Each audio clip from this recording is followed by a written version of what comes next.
Yeah, hi everyone, welcome to Emsley Lodge for another week. Why would you want to do anything else other than train racehorses? Absolute beautiful day today. Bit cold this morning, but the rest of the day is just fantastic. So, good day to be outside working. Pretty light on runners, but this week we're going to have a heap of runners and a couple of really good chances. So here's what we've got running this week.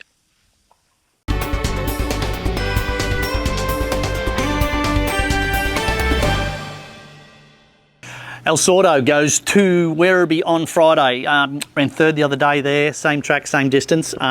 He probably, I think the race looks similar to what he raced in the other day, so he needs to improve about 3 lengths to be winning. He's definitely improved again. Third up, 1400 looks ideal for him. Just on a sticky gate, he needs a good ride from there, so we just need to, get a little bit of cover. He was sort of 3 wide, no cover the other day, but that probably almost suited the way the horse likes to race. But he's good. He's in good condition. He looks well. He's healthy.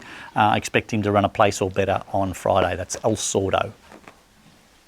Lulu's Choice is in at Werribee on Friday. She was very good first up, and on face value I thought she was a tad bit disappointing second up. Jockey come back and said she was making quite an odd sort of breathing noise, so we put a tongue tie on her, and that seems to have really helped her. She goes back to the 4-year-olds and upwards maiden, which is significant. Every horse that finished in front of her at Werribee the other day were 3-year-olds, so none of those horses are in this race on tomorrow, so on Friday. So she's going to get every chance. She's going to be right around about the money, I would think, at Werribee on Friday. That's Lulu's Choice. Tories D. Now, he was good at Geelong the other day, jumped out, showed good speed, was give a good kick at the top of the straight, but then, as we sort of spoke about last week, the 1100 on the heavy track was always going to see him out, and he was sort of, he found wanting late. Back to the, on the quick back up, he was nearly 4 weeks between runs going into that run, and so on the quick back up, back to the 1000, and that should suit him a lot better. Werribee should suit, it will bang him out, put him into the race, have him outside the leader, and I know fitness is not going to be a query, so he'll be a big price tomorrow or Friday, and he'll go really well. So that's Tories D. Got big Zippity Zoustar in at Echuca on Saturday. I'll just see how he is tomorrow. I'm just not a fan of backing this horse up. I like to have him, a bit tired, isn't he? I like to have him on the fresh side so he jumps and he travels, where there's no race for him for 3 weeks. So we worked him yesterday. His work was good. He's tired, isn't he? His work was good. I'll just see how he is tomorrow when he works, and if he's nice and bright and well, we'll run him on Saturday. If I think he's a little bit quiet, I'm going to just have to bite the bullet and just go the 3 weeks between runs with him. But he's ready to go back to the races sort of now, and I don't want to sort of waste a run with him. But anyway, we'll see. But I've got him in at Echuca on Saturday. If he goes around, well, I'm expecting him to be really hard to beat in that sort of grade. So that's Zippity Zoustar at Echuca on Saturday. But as I said, he may not run. Got Cat Noir in a stall Monday. Look, her race at Caulfield the other day was just a disaster. She drew wide, she spent plenty of petrol and then sort of kept pressing on. The first half mile was run quicker than the 1200 metre race was on the day, so she probably did a good job to hang in as long as she can. Look, it's just, I was just going to put her in the paddock after that, but she's come through it so well. I'd just love to find out if she can run 2,000 metres before we go to the paddock. So I'm going to take it to stall where they will run, and they'll come out of the gates quick, they'll run, it'll be a fast run race, and it'll give her a chance to take a sit. Now, the first time she's ever taken a sit in her life was at Geelong, and she took a sit off the leader, and she was fantastic through the line. So I'd love to be able to see a couple of them go hard at stall, her to be running third or second or something like that, and have a bunny to chase, and just see if she can run the 2,000 metres, because she's a really nice filly. She's a city grade horse, but she's just been bowling out and been very vulnerable late, where I'd love to be able to just turn her racing around a tiny little bit. But anyway, all good. She'll go up in the morning. If she works up good, she'll go to stall on Monday. That's Cat Noir. Champagne Sabre, I've got him in at stall Monday. Geez, I thought he was great at Werribee first up the other day.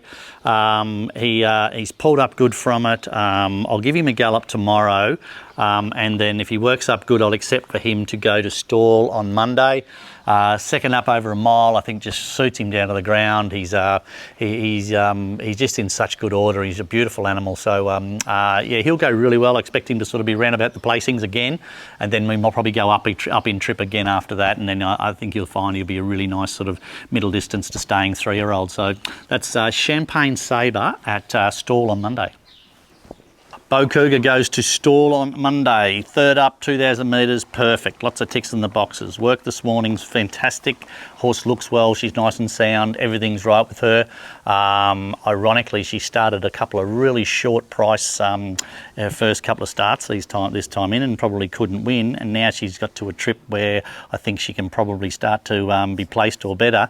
You're going to probably get it 15, 20 to 1 or better, which is even better. So she'll get every chance on Monday. Track work's good. Third up over 2,000 metres is exactly what we've been setting her for. Expect her to go really good. That's Echuca at Stawell on Monday.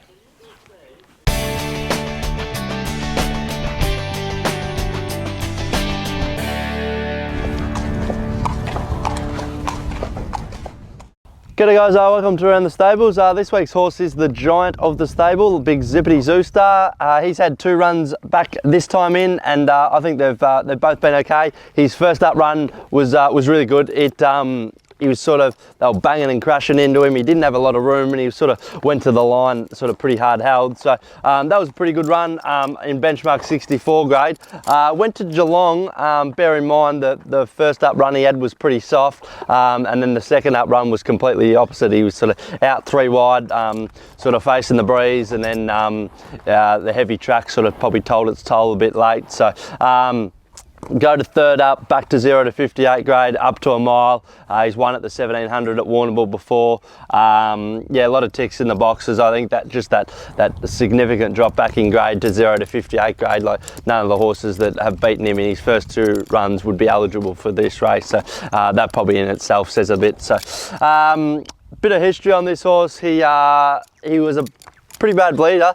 He was sort of funny last prep. He put a good run in and then an ordinary run, and then when you were kind of expecting him to run really well again, he sort of let you down a little bit. But his last run in his last prep, he had a really significant bleed, and that's why he had to go to the paddock. But he's come back in. We've treated him pretty heavily, and we seem to be on top of it this prep. He certainly showed no signs of that this prep, and he seems to be racing well. He looks good. So he's always a horse that the stable has had a bit of time for. So he's probably due to sort of start putting it together now. So he's fully matured, as you can see. He's a monster. But I expect him to run really well at Echuca on Saturday, and will be no guessing there.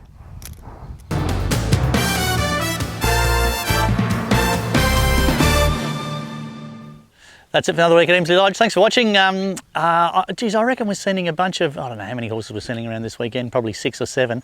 And you've probably got a bit of a case for nearly every horse. I think they're all going good. They look bloody good, and they're all nice and sound. So they'll all run right up to their best, I hope. And I can't see any. Certainly, as we sit here today, I haven't got any excuses for any of them. So I expect them all to be competitive, which is really good. Have a good weekend, I would think. We're flicking through YouTube the other day, and we saw a couple of videos. We'll just show you one here. I reckon probably most of the blokes who watch this video can probably relate to this. Till next week, see you later.